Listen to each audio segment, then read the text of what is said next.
Hello everyone. कल हमारे prime minister Modi ji को भी आपने मन की बात में सुना होगा कि अगर हमें इस वायरस से लड़ना है तो योग की शरण में आना पड़ेगा। तो मैं आप लोगों को भी बार बार अवेयर कर रही हूँ कि अपनी इम्यूनिटी को बढ़ाइए। उसके लिए हमें 15 मिनट कपालभाति, 10 मिनट अनुलोम विलोम, 5 मिनट भ्रमरी प्राणायाम, कम से कम इतना बेसिक तो हमें करना ही पड़ेगा। जो लोग यंग हैं वो लोग सूर्य नमस्कार करिए। आप जितनी आप में कैपेसिटी है उतना कर सकते हैं, 100 तक भी कर सकते हैं, 200 तक भी। जो लोग यंग हैं, इससे बॉडी भी बनेगी, आप स्वस्थ भी रहेंगे और अपनी इम्यूनिटी को भी बनाकर रखना है। इसके लिए एक तो अब गर्मियाँ आ गई हैं, अपने खाने पर भी ध्यान देना है। केवल हम सोशल डिस्टेंसिंग से बच नहीं सकते जब तक कि हमारी इम्यूनिटी स्ट्रांग ना हो। उसके लिए हमें ये भी ध्यान देना है कि कहीं हम घर से मैदा खाकर तो नहीं निकले हैं, कहीं हमने जंक फूड तो नहीं खाया है। घर पर भी जंक फूड हम तैयार कर लेते हैं। कई लोग कह रहे हैं जी घर का खा रहे हैं। घर की भी चीज़ें, अगर ब्रेड में आपने कुछ कुछ लगा कर खाया है तो वो घर का और बाहर का बराबर हो गया। तो हमें हेल्दी फूड खाकर घर से निकलना है। जैसे कि आप ठंडाई यूज़ कर सकते हैं, जिसमें मैं बताती हूँ 10 किशमिश, 4 बादाम पर पर्सन, 1 चम्मच सौंफ, 1 चम्मच खसखस, 2 इलायची, 2 काली मिर्च, ये सारी चीज़ें रात को डिप कर दीजिए और सुबह इन्हें पीस करके पानी में मिला करके, जिनको वेट इश्यूज़ हैं वो पानी में मिला करके पी सकते हैं। जिन्हें वेट की प्रॉब्लम नहीं है वो लोग दूध में पी सकते हैं। बेल का जूस पीकर निकल सकते हैं घर से। इतना बढ़िया होता है ये ड्रिंक कि दिन भर आपको एनर्जी भी रहेगी, प्यास भी नहीं लगेगी और किसी भी तरह का कीटाणु आप में अगर आ भी गया तो वो सर्वाइव नहीं कर पाएगा, वो वहीं ख़त्म हो जाएगा। तो हमें अपनी इम्यूनिटी पर काम करना है।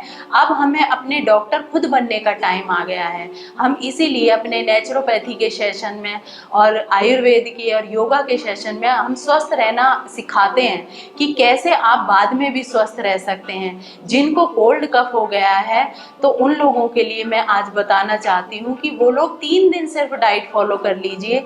जिन लोगों के फ़ोन भी आ रहे हैं वो लोग कह रहे हैं जी पहली बार हमारा कोल्ड कफ बिना दवाई लिए ठीक हुआ है।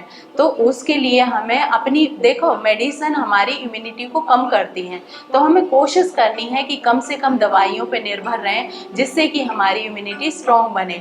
उसके लिए आप सिट्रस फूड ज़्यादा लीजिए और हल्का खाना खाइए, खरबूजे तरबूज खूब लीजिए। और पुदीना आजकल जैसे लू चल रही है तो बहुत बढ़िया है, लेकिन जिनको जोड़ों में दर्द है या किसी भी तरह का जॉइंट पेन है तो वो लोग पुदीना, जैसे ही बारिश शुरू होती है तो पुदीने और ये क्या इसे बोलते हैं, जौ का आटा, जौ को आप छोड़ दीजिए क्योंकि ये ठंडे ज़्यादा होते हैं। और जौ वेट रिडक्शन के लिए बहुत अच्छा है। लू अगर चलती है, गर्मी तेज है, तो जौ का यूज़ आप ज़्यादा से ज़्यादा कर सकते हैं। जौ की रोटी खा सकते हैं, जौ का सत्तू पी के निकल सकते हैं घर से बाहर। और मैंगो खूब खाइए क्योंकि मैंगो भी हमारे आयरन होता है तो अंदर से क्लीनिंग करता है।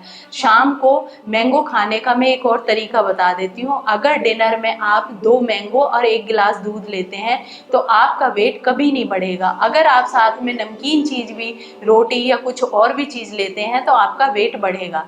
तो हमें डिनर में केवल 2 मैंगो और 1 गिलास दूध नॉर्मल सिप करके, शेक नहीं बनाना, शेक से कैलोरीज बढ़ जाएंगी। हमारा सलाइवा मिक्स होना चाहिए मैंगो के अंदर, जब भी मैंगो डाइजेस्ट होता है, अदरवाइज वो वेट को बढ़ाता है। तो हमें इन चीज़ों का ध्यान रखना है।